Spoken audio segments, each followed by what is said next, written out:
And there's a corollary to that proposition, which is very important. It means that you're hooked for lifetime learning. And without lifetime learning, you people are not going to do very well. You are not going to get very far in life based on what you already know. You're going to advance in life by what you're going to learn after you leave here.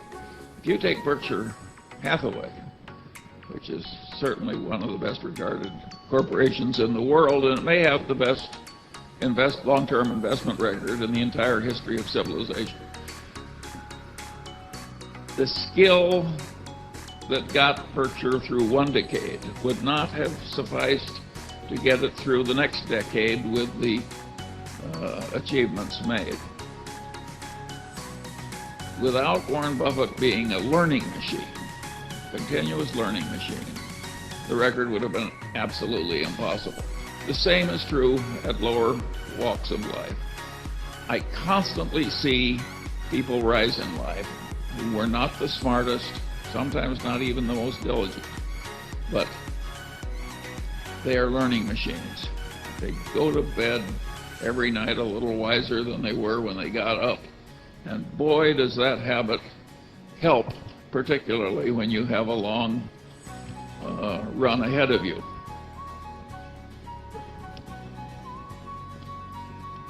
Alfred North Whitehead said at one time that the rapid advance of civilization came only when man invented the method of invention.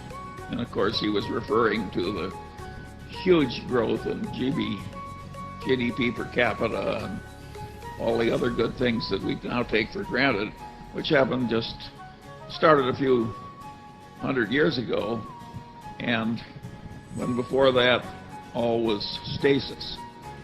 And so if civilization can progress only when it invents the method of invention, you can progress only when you learn the method of learning. I was very lucky. I came to law school having learned the method of learning, and nothing has served me better in my long life than continuous learning. And if you take Warren Buffett, if you watched him with a time clock, I would say half of all the time that he spends is just sitting on his ass and reading. And a big chunk of the rest of the time is spent talking one-on-one, either on the telephone or personally, with highly gifted people whom he trusts and who trust him. In other words, it looks quite academic, all this worldly success.